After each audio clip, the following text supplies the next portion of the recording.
So I'm not gonna be looks maxing, unfortunately. This is gonna be very, I wouldn't say authentic, because if I was being authentic, I don't know. I think authenticity is a what do you call that? It's a false idea. But yeah, I just got out of the shower. I'm gonna read. I saw Leah, a really fascinating, I think like Singaporean, Australian. I don't know. I don't want to. I'm not gonna say things I don't know. But this really interesting person who posts a lot about like mental health, um, yeah, personal life stuff, thoughts, and yeah, we're gonna look into everyday coercion and exploration of young adults' negotiations of heterosexual sex, consent, and normalized male enacted sexualized violence by Margie Wilson. I think this is her thesis. Right, wait. I don't know enough about the educational system. But submit in fulfillment of the requirements of the degree of Doctor of Philosophy. This was in Griffith University. So yeah, the abstract. Sexual coercion has been used to describe tactics ranging from...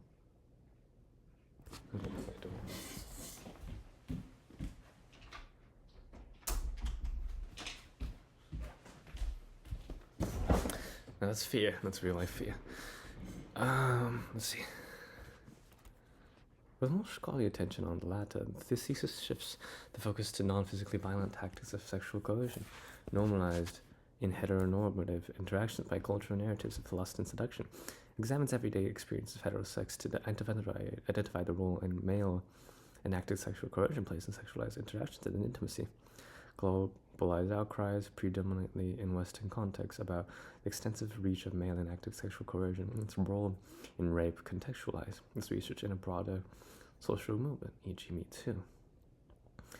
Or hashtag Me Too. 20 adults, 13 women, 7 men were engaged in in-depth qualitative interviews using a semi-structured conversational approach to obtain empirical knowledge about a participants' negotiated sexual activity.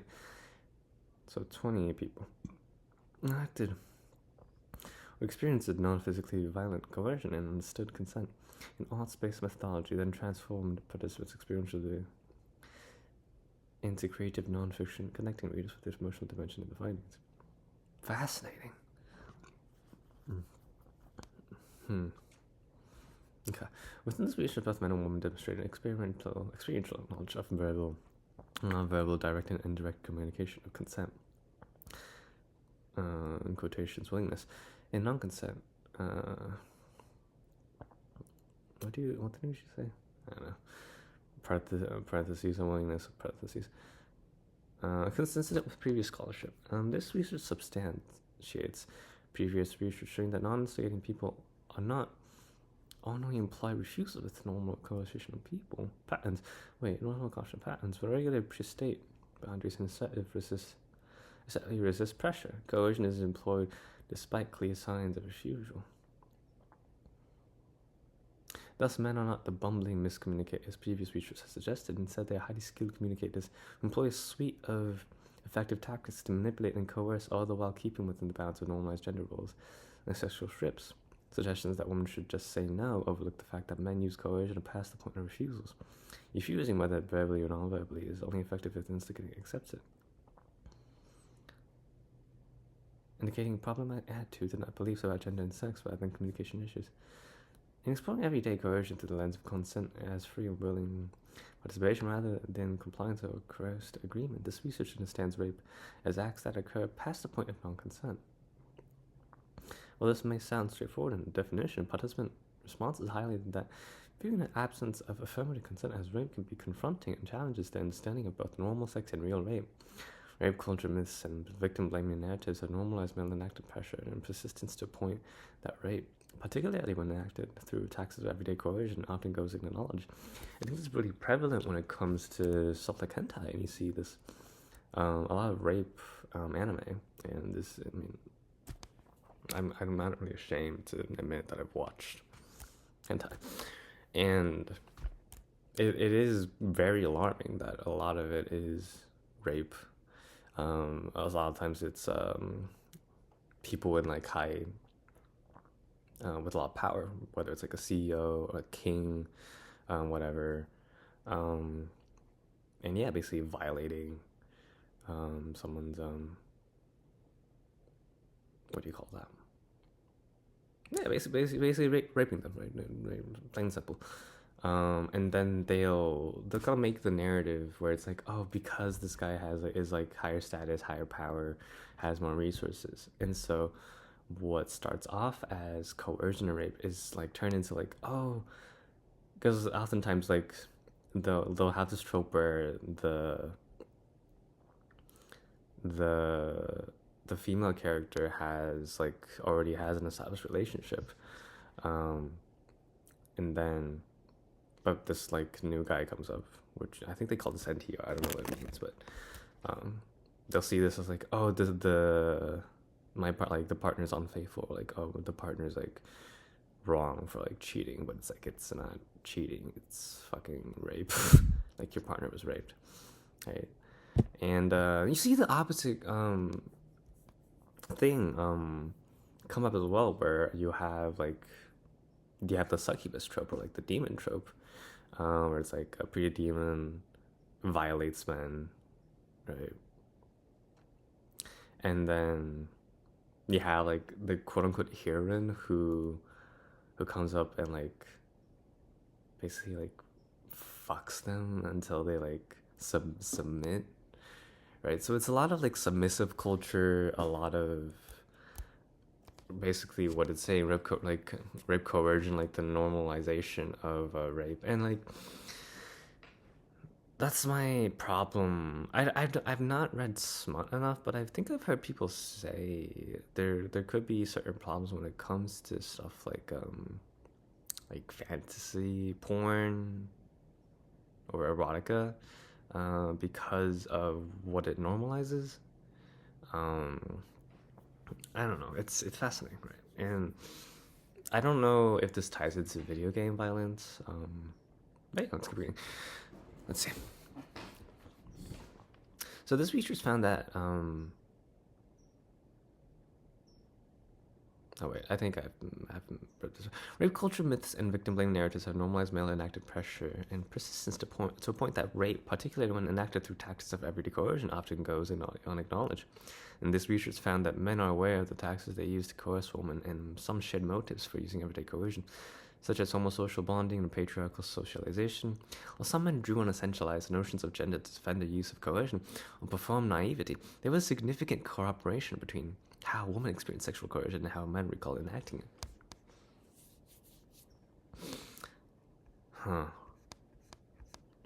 And see, I think the reason I think shame and calling out people doesn't work is I'm doing like internal processing and like thinking of like if I've ever done this or if I've ever made someone feel like I'm doing this to them. And I can recall times in my life where something may have happened similarly. And I would say it was a lot of miscommunication, right? But and it isn't a defense of the perpetrators. It's more of the shame doesn't allow people to like reflect and become introspect, because once they start doing it, the shame hurts so much that it doesn't make sense, because why would they put themselves into that framework of guilt and hurt?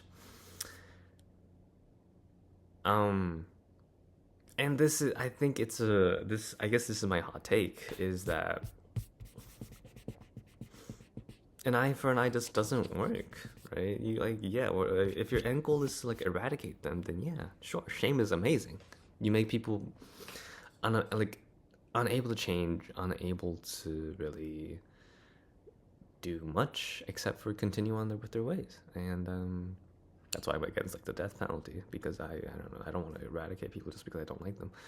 I think I mean, I mean, depends on like what kind of society you want, right? If I want, like, yeah, people be like, oh, send him to the guillotine or something, and it's like, cool. So violence is what we're aiming towards, right? You you fight fire with fire, like, yeah, good idea, and everyone burns down to death, and yeah, state power, all that. Anyways, like, I understand. I'm trying to understand all sides, and I think sometimes that can be seen as disgusting, or even. Oh, I didn't get the microphone thing from. Okay. Anyways, so the thesis concludes that prevention of normalized sexualized violence must focus on the dismantling of patriarchal and binarized structures of gender, rape, culture, and male entitlement, alongside education about consent as willingness, if I'm given. See, that this I completely agree with. Free from coercion. This thesis promotes a sexual landscape in which women are understood as equally agentic within sexual exchanges, and men, controlling their own masculinity and sexuality, are not encouraged to coerce unwanted sexual activity to assert patriarchal manhood. In this landscape, people acknowledge and value both verbal and non-verbal refusals, genuinely invite communication about sexual boundaries. Woman and all men's pleasure is focused on in a way that decentralized penetration as the main event, and unwillingness to have sex is not responded to with coercion.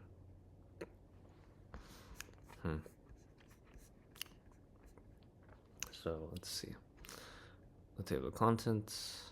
There's error with bookmark not defined. Fascinating. I wonder how much I want to read, because I want to go to school. I'm gonna just read an hour. But I really want to look at the whole thing. Chapter 1 is introduction. Yeah, I'm gonna just go through the whole thing. Honestly, I don't mind. It seems like a fun read. Acknowledgement to begin. Is written dominantly in the homeland of the Arakwal people of the Bunjela Nation. And so land acknowledgement. I think, as a white person, I'm getting aware that my being here is a result of invasion and colonization. Love that. Not the colonizations. I support a TSI. It's beautiful. Mentorship appreciation, limitation, acknowledging bias. Well, first of my maternal lineage. That's fascinating. Economically situated in Australia's sprawling middle class. Yes, I see. It is with great sincerity that I want to acknowledge and thank my supervisors, Professor Sarah Baker and Dr. Sue Lowell. I want to work with more women.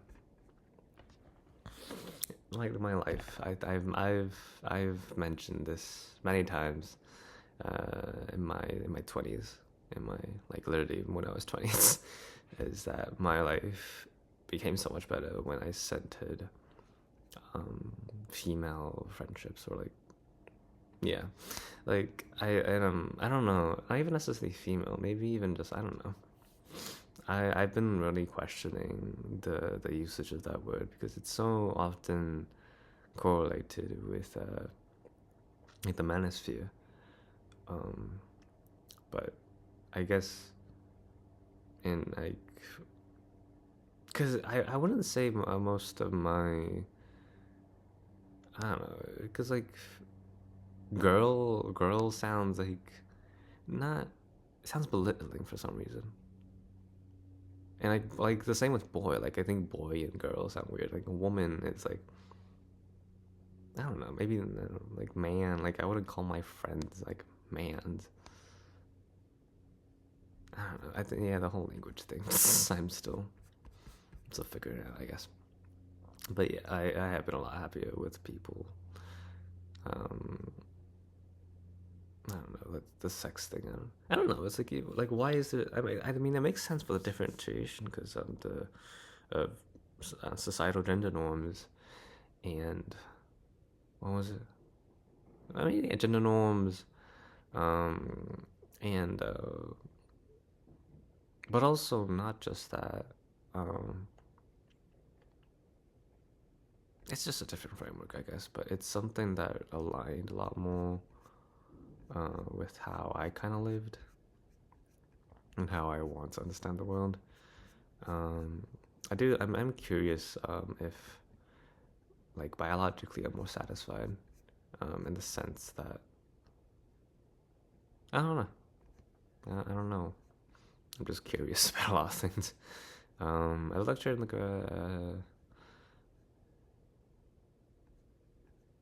stuff like this is making me really wanna. I don't know. My thing with academia has always been, I don't know, like, I don't want to support institutions, and then I heard about HBCUs and all that. I don't know. It's family and friends, off-campus candid. I think it's my mum. It was a dam for my passion for intersectional feminist politics.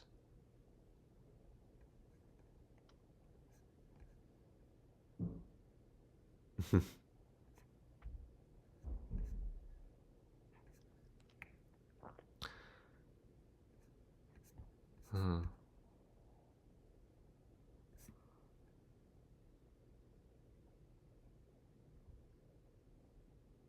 Marty Wilson. Yeah. Interesting. Okay, so that was the what do you call those? Acknowledgements. Chapter 1, Introduction, a story. Eden asked for Sydney's number at a party. They texted for a week after before meeting up at a gig. Loosened by a few drinks, Eden became more complimentary, and sexually suggestive towards Sydney. She enjoyed his validating attention and felt equally attracted to him. Around 2 a.m., their friends began to leave. Neither Sydney nor Eden wants to separate. Taken with the urgency of infatuation, Eden asked if he wants to sleep at his house. She said she would like to, but she wasn't sure she should because she didn't want to have sex. She didn't want to get into an uncomfortable situation in which was persistent. She had to continue to make excuses and resist a situation that she had been in plenty times before. He showed her that he would not try to persuade her to have sex. Let's just cuddle, he said. Plus, I'm stuck that you don't want to. I hate it when chicks want to have sex straight away. Yeah, see, chicks. Despite recognizing the sexist with this comment, she decided to trust him. In bed, they made out. He switched a bum and ran his head over her body. Both were becoming turned up, but Sydney knew this was as far as she wanted to go. As Eden started to slide her hand between the waistband of her pants, she reminded him that she didn't want sex. No, I know, I'm not going to, replied, continuing to slide his hand into her underwear. Sydney was confused and didn't know whether to repeat herself. Eden was verbally acknowledging her boundary, but not stopping sexual activity. She was also conflicted because what he was doing felt good.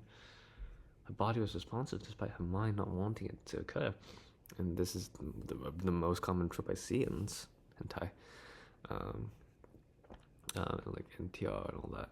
Eden became more urgent, his breathing shallow and rapid as he pushed his fingers inside her. She grabbed his wrist and pulled his hand away. It was difficult, as she felt this would disappoint him. She wanted him to like her, and she felt somehow responsible for him being so turned on. Eden, she pleaded softly, I said I didn't want to. And I've seen this with... I've seen this, like, oppositely, where people feel responsible for like, biological reactions, whether it's, like, an erection... and I think I've mainly seen it when it comes to, let's just use woman. A woman seeing a man. I guess, like, yeah, like I think we'll be talking mostly in heteronormative situations. And even people who don't necessarily identify with that label, because of the way they were socialized, I've seen people feel responsible, and, like, yeah, I never I never really thought about it too much. Let's see. And so he responds from Eden saying, I didn't want to, with, yeah, but this isn't sex. He countered playfully, saving her grip and pushing his hand back inside her underwear. But I meant I don't want to do anything, she said. Oh, come on, just let me keep going for a little bit. It feels good, I can tell. See, he replied through a self-assured smile, and she felt silenced by his reference to her body's involuntary response. It was difficult to tell him to stop it.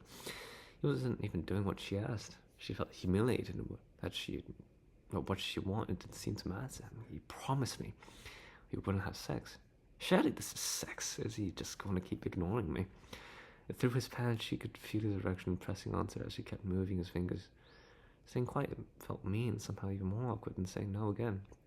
Despite not wanting him to continue, she felt pressure to follow the expected script, to make sounds that matched her role in the scenario.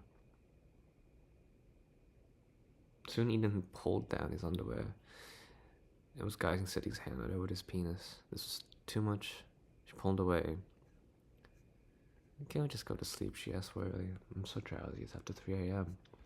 He groaned, unimpressed. You can if you want, but I won't be able to go to sleep, he paused. Why did you come here if you didn't want to do this? Because you said you wouldn't try to have sex with me, she responded, her cheeks reddened by his callousness. But I've made me horny. But what am I supposed to do with this? He said, gesturing to his direction. Sorry. It's not that I don't like you. I do want to have sex with you. Just not now. Not yet.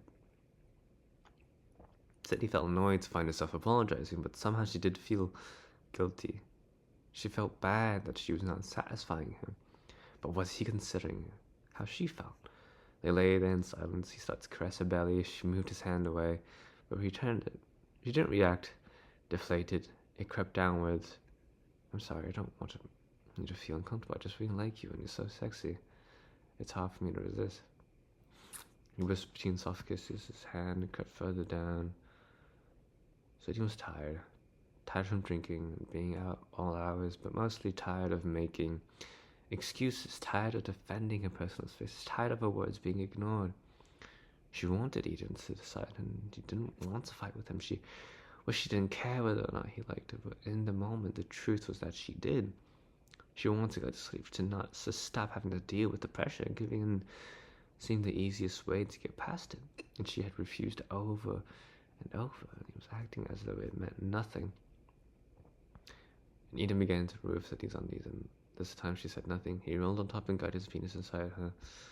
She participated with just enough enthusiasm to trick herself into feeling it was consensual. Soon it was over, for him anyway. He quickly fell asleep. Sidney suddenly re-incented the heavy arm draped over her. The embrace she had earlier welcomed all that effort not to repel him, to now feel repelled by him.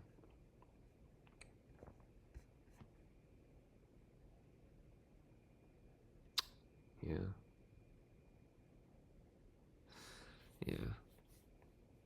I feel like with this knowledge, it's like, why wouldn't it's like, there's a natural instinct for me to be protective, when it comes to women in general, because reading about this it's so disgusting, right? And it's not protecting them from like circumstances. I think it's more, my protectiveness is more of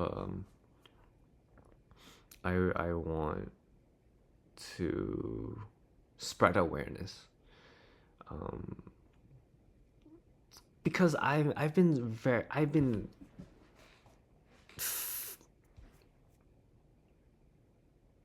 been absolutely terrified by multiple people in general about how little they know about the stereotypical male psyche when it comes to woman and like sex,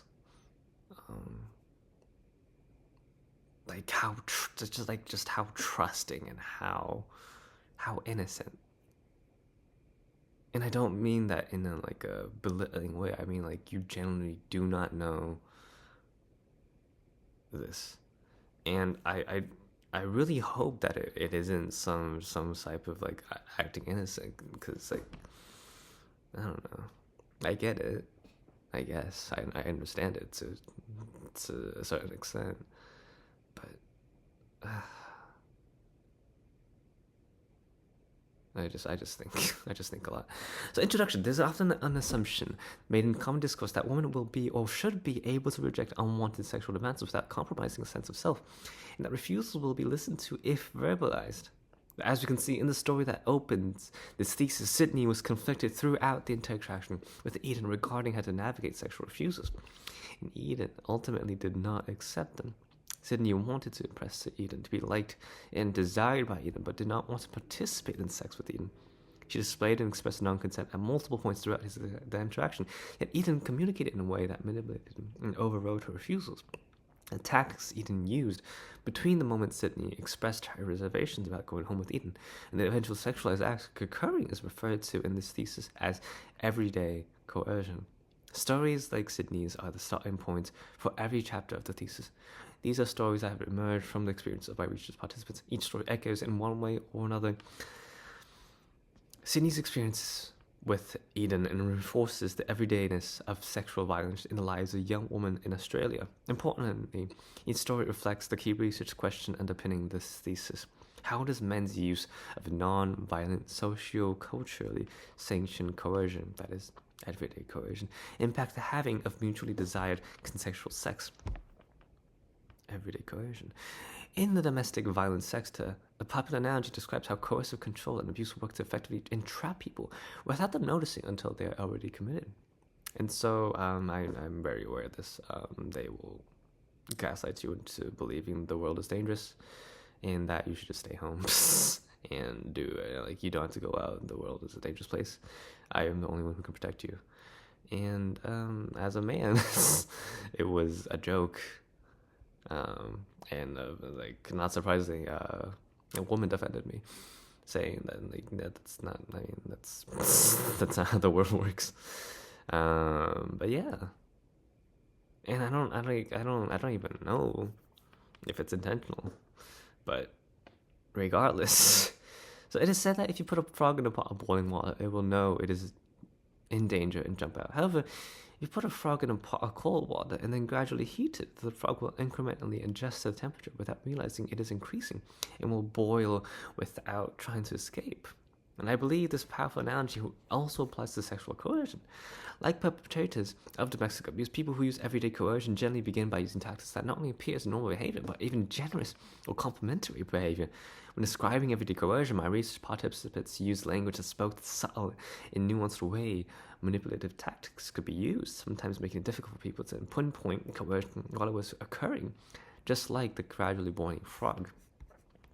Within this thesis, the term everyday coercion has two levels of meaning. Firstly, it relates to the normalized tactics of pressure and persistence used within sexualized interactions, as opposed to aggressive, forceful, or physically violent acts that the general public is more inclined to regard as real right. Patriarchal socialization relates us to consider aspects of everyday coercion as a normal and expected part of heterosexual sex within the cultural scaffolding of rape. Everyday coercion is often aligned with heteronormative narratives of seduction or essentialized notions of gender, such as the uncontrollable male sex drive. Of course, the second meaning implied by everyday coercion is the frequency with which it occurs, a recognition that coercion, whether subtle or explicit, can be a common experience for many women within heterosexual interactions, making it every day. Embarrassing. I see. Participant responses reveal that people using everyday coercion are less likely to be violent or aggressive. They may do things that would otherwise feel good or be sexy if it were mutually desired, like stroking the belly or legs, moving slowly toward genitals or breasts. Actions which are irritating and exhausting but unwanted. Tactics of everyday coercion can incite compassion or pity and leave recipients apprehensive to offend or refuse in a manner that might seem more aggressive than the situation requires.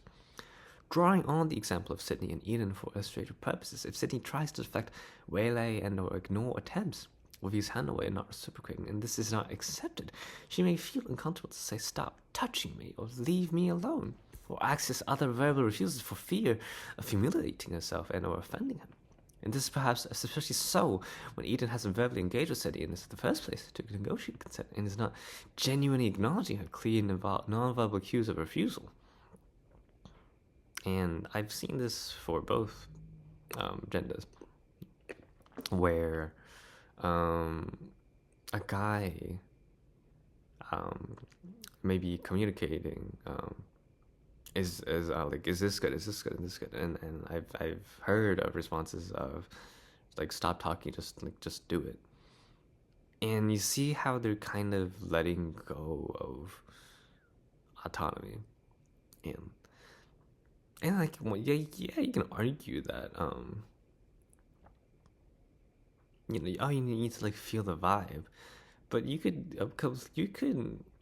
absolutely argue in that same coin that Eden was feeling the vibe, right? And yeah, he got what he wanted from quote unquote feeling the vibe. But what is that? It's coercion, right? And so that's how deep it goes, is that the coercion becomes internalized, where it's like, people stop wanting to communicate because they don't see its importance anymore. I won't say this is a binary, like, oh, good or bad, but it's something that's really, I bet this is gonna go into it, but I just want to think out loud. So like, women in abusive relationships face the perpetual question of, why don't they just leave? No.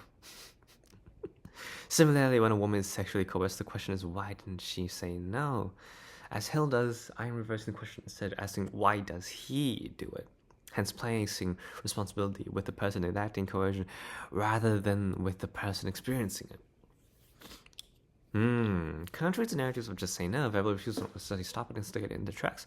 Oftentimes, even if the non-instigating person accesses verbal refusals, the everyday coercion may increase the manipulation, such as responding with moodiness to incite guilt. Exemplifying this is Eden's pronouncement, "Why did you come here if you didn't want to do this?" Capitalizing on another's romantic desire, the everyday coercer may use sulking to inspire the non-instigating person to believe they ruined things, or may begin a process of verbal coercion that positions her as responsible for sexual gratification. They may reason with her to rebut whichever excuse she is given for not wanting to sleep together, as on this occasion, e.g. if she had said, "I don't want to have sex the first time we hang out," he might say, "I promise I won't think less of you." As we see with Eden, he is effectively blocking Sadie at every turn, in a way that she is not explicitly aggressive nor explicitly forceful. It gradually reduces her resolve and chips away at her boundaries. Eventually, Sydney is problem solved into participating in sexual acts, in that each refusal has been refuted, and she's left feeling defeated and awkward, not wanting the opposition to go on any longer. People who use everyday coercion may appear unaware that they are doing so. The pressure and persistence may materialize in friendly, sycophantic language. Instead of saying, "You're such a bitch, you've been teasing me all night and now you hold out," they may say, "But you're so beautiful, it'll be so amazing. You really turn me on," which can make it more difficult to respond assertively. This tactic is evident in Eden's approach to coercing Sadie, in which he apologizes for making her uncomfortable, while giving a compliment, "You're so sexy," but simultaneously continues to ignore her clear boundaries. Eden emotionally positions Sydney as in control by making her responsible for his arousal, whilst positioning himself as pitiable and needy, unable to resist her. Eden's actions contradict his words, which has a gaslighting effect on Sydney, resulting in confusion about how to respond in a way that is effective but doesn't compromise the relationship. Everyday coercions draw upon other emotionally manipulative tactics, but difficult to pinpoint in the moment. Eden uses what has been called out as benevolent sexism. "I'm stoked you don't want to. I hate it when chicks have sex straight away," to lure Sydney into a private setting under the pretense that he admires her boundaries. This contradicts the later pressure on Sydney to go ahead with sex, which leaves her confused about whether or not she has impressed Eden in a way that enables their future relationship. And then, by denying that digital penetration is sex, he insists that he's still playing by her rules. but centralizes this interpretation. He positions himself to be at the mercy of his sexual drive. It is not he alone that she seeks to thwart, but nature itself. A natural fallacy. So she is clearly foolish to believe she wouldn't initiate sex. These incremental coercions culminate in Eden's declaration that Sydney should not have come over if she didn't plan to have sex, as though she tricked him. The theme of seduction, that assumption that Sydney is resisting as a formality and Eden's coaxing, is a form of sexual foreplay, haunts this scene. By touching her genitals without invitation, Eden positions Sydney's body as available to his desire, regardless of her reproduction, communicating feelings of increased vulnerability. Her objections are dismissed as tokenistic, employed to avoid being considered easy or labeled a slut. His use of the phrase "it feels good, I can tell" suggests that any positive physiological reactions Sydney has are evidence of the truth of her desires for sex. This ignores what is known as arousal non-concordance. Interesting. The non-alignment of body and mind. Women have an approximate 10% overlap of how turned on they are and what the genitals are doing. Men have a far more substantial correspondence of 50%, which means they're more likely to experience an alignment of physiological response with mental desire. I think that comes a lot with social norms, social gender norms as well. Everyday discourses can capitalize on others' non-concordance to persist through resistance until, like Sydney, the person being coerced feels as though the only easy way to stop the coercer is to give in. In these instances, everyday coercers rely on the awkwardness that discourages confrontation of the coercion, especially when they're disguising their behavior as attempt of seduction.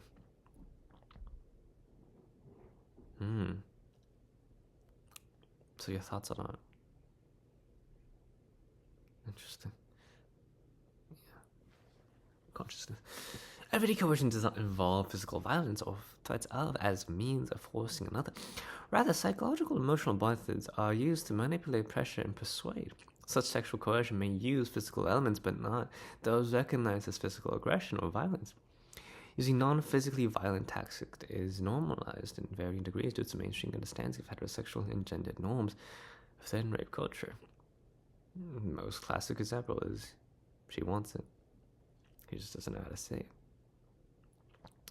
Bodo drawing on the writings of the activists Ben Atherton Zeman and Jacqueline Friedman describes some of the more normalized tactics of coercion, which he calls manufactured consent. These tactics undermine a woman's ability to choose, but are difficult to oppose directly as disrespectful and sinister. Coercion involves breaking down a woman's defenses, asking repeatedly after she says no, pressuring and guilt-tripping her until she gives in. This is manufactured consent. Atherton Zeman defines convincing or cajoling a woman into having sex as simply being more subtle. By giving her a massage, for example, the goal being to get her to relax and ultimately agree to sex. Charm, finally, is merely the most subtle form of coercion, in that it requires an initially reluctant participant to be won over with gifts and compliments until her no turns into a yes. This is consent by definition, but it is neither authentic nor enthusiastic. And so this kind of comes, or I see how this correlates to why my ideal relationship is a best friend.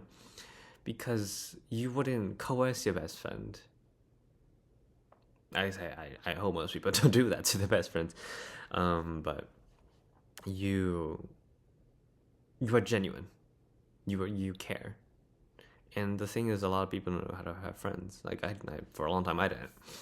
Even if I had friends, and I'd say I had good friends. I had good people around me.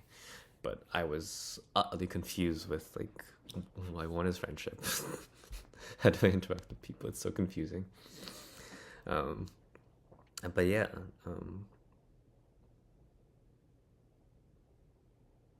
And the idea of romantic intentions is absolutely, it's fascinating and pursuing, right? It's what are we trying to do here? It's so ambiguous sometimes to me. And I think maybe if I read more literature on this, I'd be a little more clear-headed with this topic. But let's continue. Let's see. So, it is neither authentic nor enthusiastic. to require criteria for eradicating rape, support of sexual practices and norms. Boudreaux's description supports the notion that coercion erodes boundaries and reduces choice to only unwanted options, i.e., unwanted sexual activity or confrontation, impossible consequence. Boudreaux also references the dichotomy between competing meanings of consent as basic agreement or consent as free and affirmative. He argues that everyday coercion may procure consent as basic agreement, but does not meet the more ideal and contemporary meaning of consent as genuine willingness. Regardless of how the word consent has previously been defined, in this thesis I tend to define sexual consent as free and willing participation. While I can appreciate what Boudreaux is intending with the term manufactured consent, I disagree with using words in ways that impede societal progress in understanding consent. That is, in a sexual context, I want consent to denote willingness that is free from coercion, with the aim of increasing association in a broader society of consent as personally motivated. I will not use language that suggests consent can be coerced or manufactured.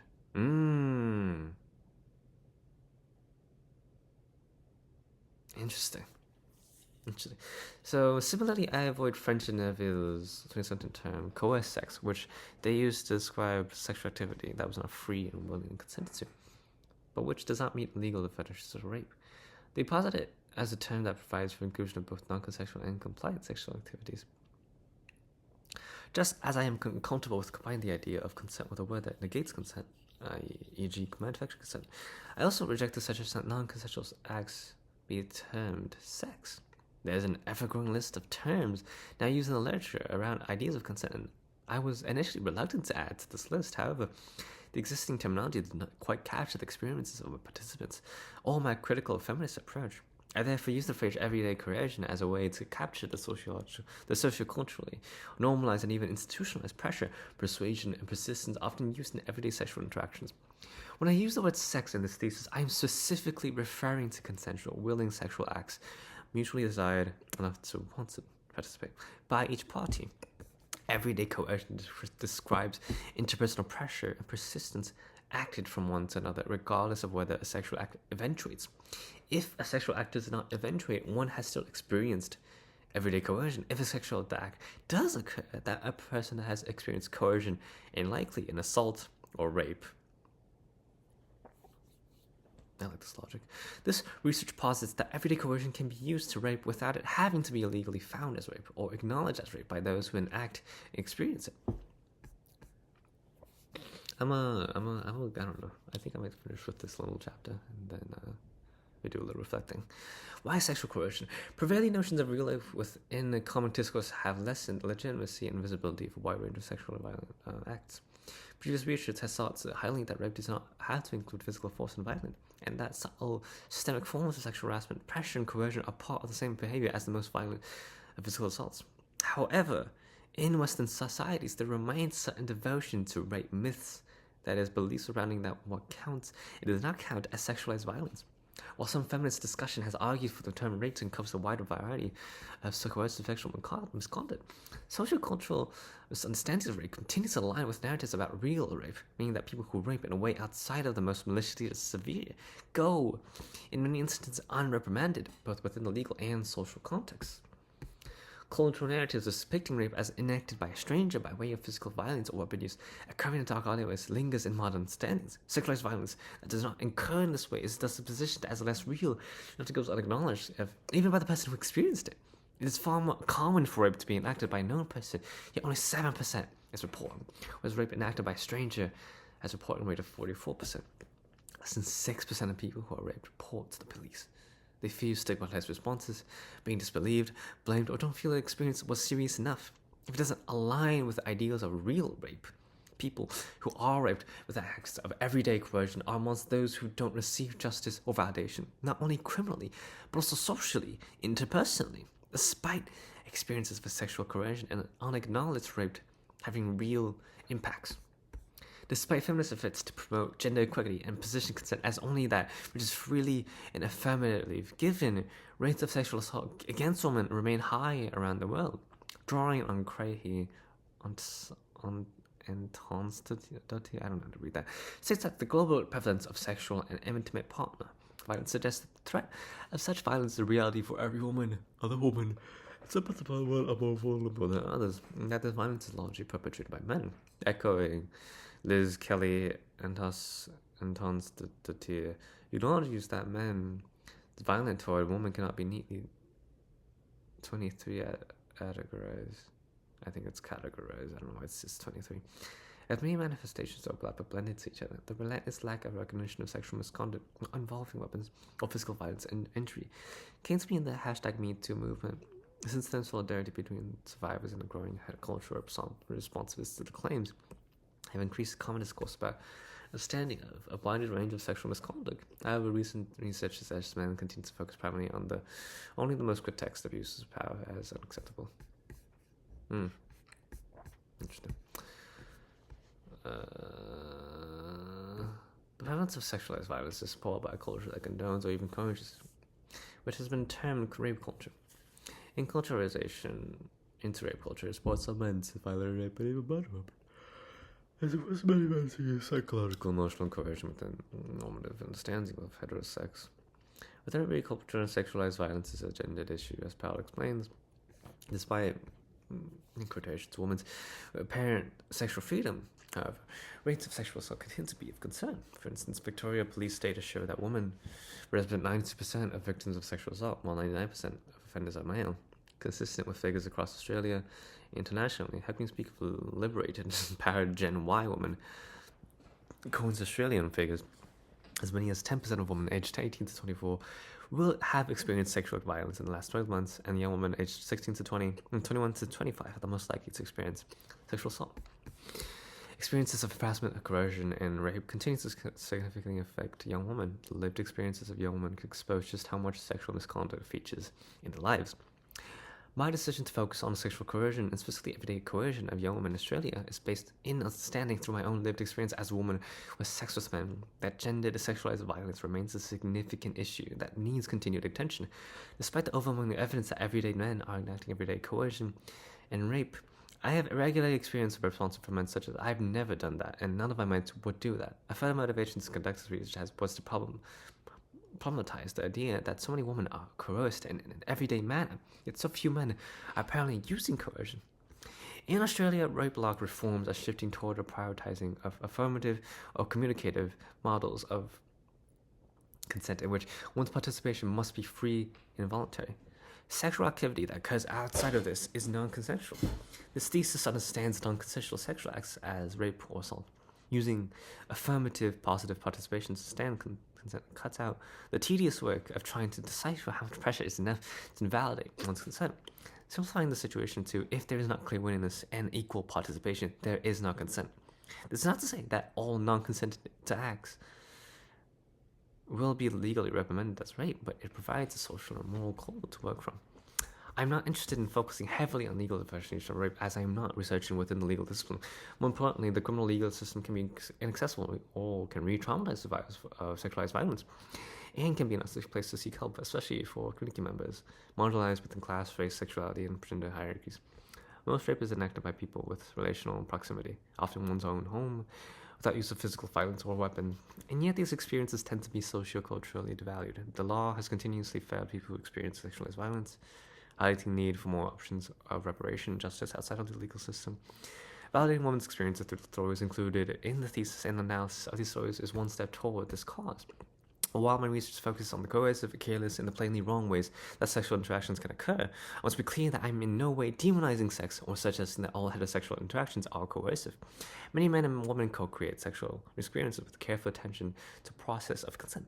In discussing everyday coercion, I am not condemning sexual behavior that, while awkward, can be an unavoidable part of sexual experiences. We cannot expect it to be no discomfort in dating and sexual interactions. By its very nature, it is sphere prone to nervousness and awkwardness, as these interactions involve desire, vulnerability, hot feelings, ego, frailty, anxiety, and subjectivity. As we may find it difficult to ask questions that expose vulnerability, and conversely, also find it difficult to directly to reject, there are bound to be interactions that don't feel smooth, sexy, or even as emotionally safe as they could. It is erroneous to think that there's an exact formula that would erase this.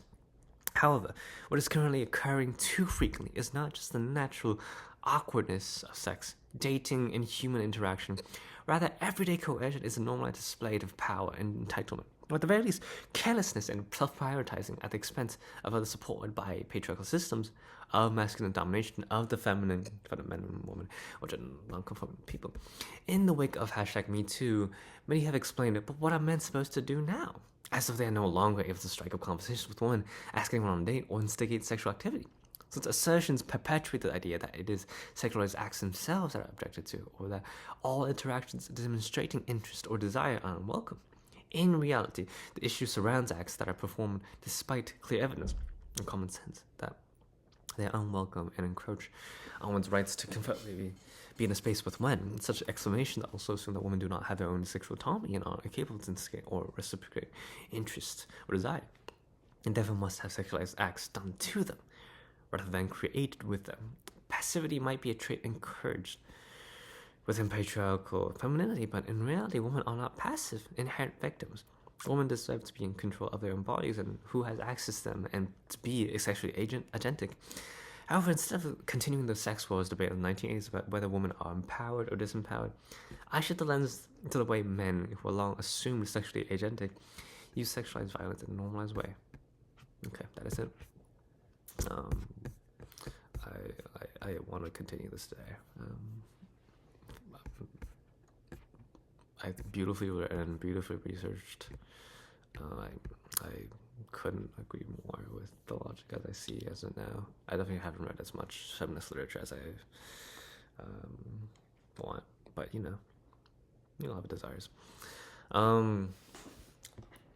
Yeah, I love it. I love it so much. It's really hitting some of the things that I've been thinking about when it comes to heteronormative relationships, and also just relationships in general, where like desire and all that, it confuses me. Like I've been confused about my own desires many times, and yeah, not to go too deep into it, but I think sex is not talked about enough, frankly. I think Temka.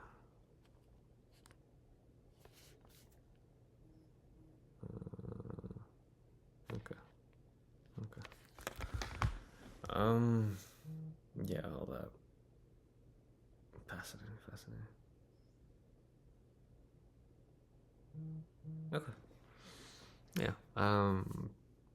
If anyone wants to discuss these things, on texting, conversational, whatever, reach out. I love this stuff. I love talking about it. I love thinking about it, and yeah, I love that my brain is just like adapting to new information. Enough about me. Have a nice one. Learn more about read more feminist literature if you haven't. Yeah. Love y'all.